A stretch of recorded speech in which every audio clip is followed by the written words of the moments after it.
Bonsoir tout le monde. Aujourd'hui, le titre de la vidéo, ce sera euh, les choses que j'ai, on va dire, euh, les choses que j'ai entendues ou discutées avec des amis. Voilà, plutôt les choses. Le titre de la vidéo, c'est les choses que j'ai discutées avec les amis. Voilà, avec des amis de mon travail, de là où je travaillais avant. Donc voilà, je vais vous dire ça en détail. Voilà, donc en fait, Cyril et moi, donc moi quand on a fait connaissance, je lui ai enseigné la spiritualité, tout ce qui est énergie, et voilà, je lui ai dit que cette énergie pouvait s'éveiller par la méditation et toute autre pratique. Et, euh, et lui, il a commencé à s'y intéresser. Il a fait de la méditation, du pranayama. Voilà. Et moi, je lui ai plutôt éveillé sa Kundalini en lui donnant de l'énergie, de mon énergie vitale. Voilà. Et c'est après où il a commencé à s'intéresser à la spiritualité. Euh, et donc, quand on allait voir Ariane, donc Ariane, c'est une ancienne amie à nous. euh, qu'on a connu parce que tous les trois, en fait, Cyril, moi et Ariane, on a tous les trois travaillé en restauration. Donc, préciser, en fait, l'établissement où on est, c'est pour apprendre des métiers, donc il n'y a pas tout, mais on apprend plutôt des choses basiques, voilà, qui permettent de savoir et de réfléchir sur quel métier on va travailler. Enfin, voilà, je vous passe ces détails, mais, euh, mais voilà, on a discuté, et en fait, je lui avais dit que Cyril et moi, on s'intéressait aussi à ce qui était paranormal, spirituel, aux énergies, et aussi à ce qui était méditation. Et Ariane nous avait dit que quand elle faisait de la méditation, elle avait des visions, donc des flashs du futur. Et ça lui arrivait à chaque fois qu'elle méditait. Et, euh, et donc voilà, moi, c'est tout de suite, ça m'a pas fait tilt. Voilà, je me suis dit que voilà, c'était un truc qui arrivait tout seul. Sauf qu'en fait, comme j'ai dit dans une vidéo, la méditation permet effectivement d'acquérir la capacité de télépathie et aussi la faculté de voir le passé, le présent ou le futur. Enfin, ou les trois ensemble. Mais voilà, ça permet d'avoir des visions de, d'un ces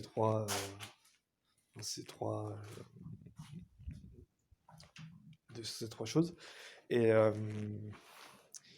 et voilà, moi ça m'avait étonné parce que je me suis dit comment se fait-il qu'elle arrive à avoir aussi facilement des flashs comme ça précognitifs, alors que moi personnellement ça m'arrivait d'avoir des flashs, mais généralement c'était involontaire et effectivement j'étais dans un état calme, alors qu'en 2015 quand on a parlé de ça j'étais plutôt du genre colérique, euh, comment dire, j'étais plus dans Shushumna.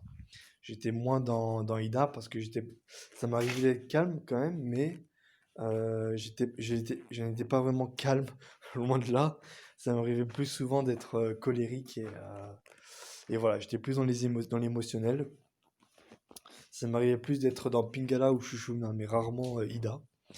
Et quand je voyais Ariane, bah, quand elle me disait qu'elle faisait de la méditation, bah, je voyais qu'elle était calme. Donc,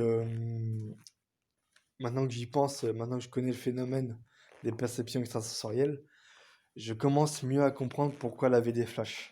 Parce que justement, elle était calme, détendue, et elle faisait de la méditation.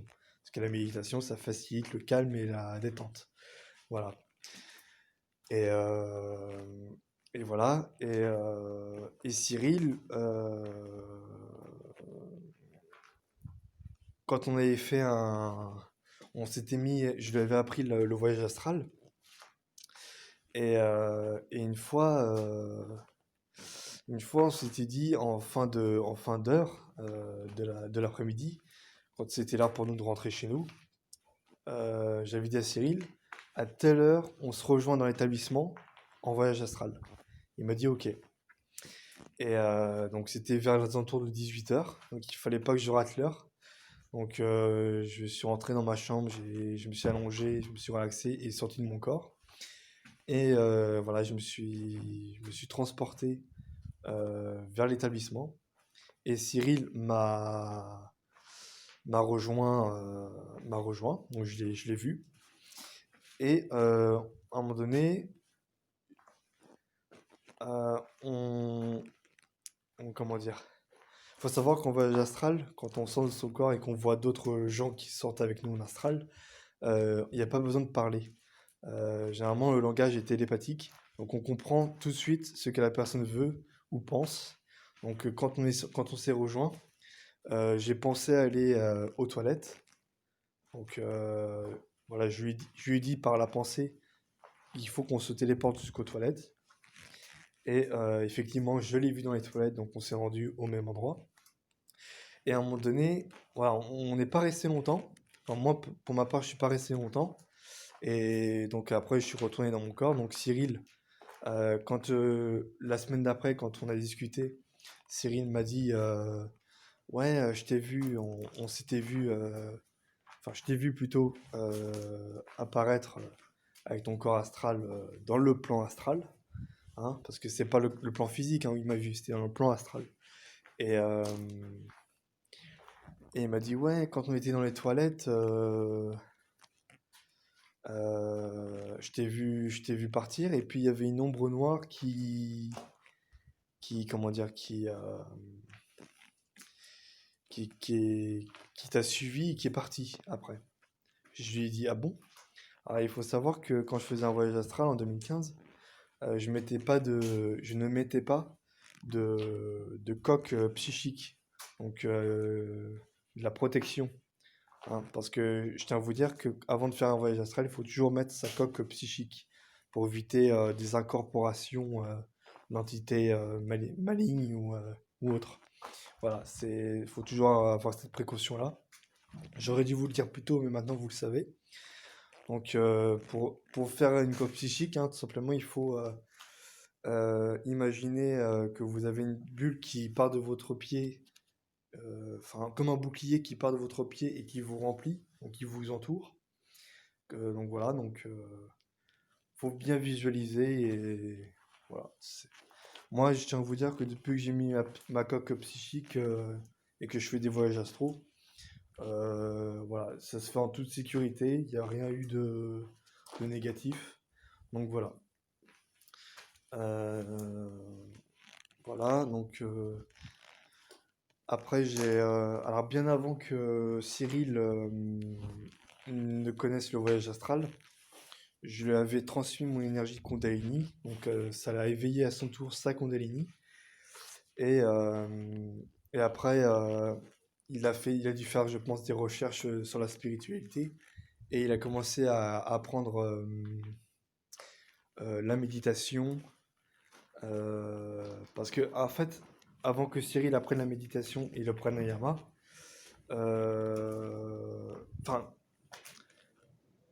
enfin, quand Cyril a appris la méditation et le pranayama, Ariane ne nous avait pas dit qu'elle avait des visions. Ça arrivait après.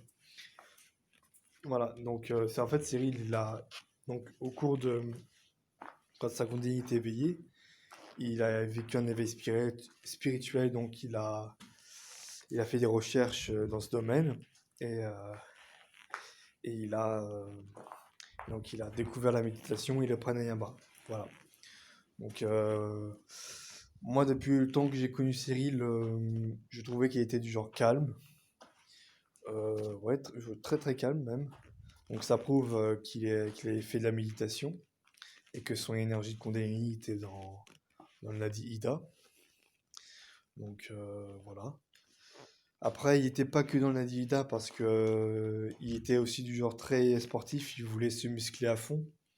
Donc et ça lui arrivait d'être dans Pingala aussi. Mais depuis le temps que je l'ai connu, je ne l'ai pas vu se mettre en colère ou quoi que ce soit. Parce que je t'ai rappelé que la colère et la peur, etc., c'est lié aux symptômes de la Kundalini. Mais bien sûr, quand vous vivez un éveil de Kundalini, vous ne traversez pas forcément ces symptômes-là. Ça peut être, ça dépend des personnes. Mais voilà, donc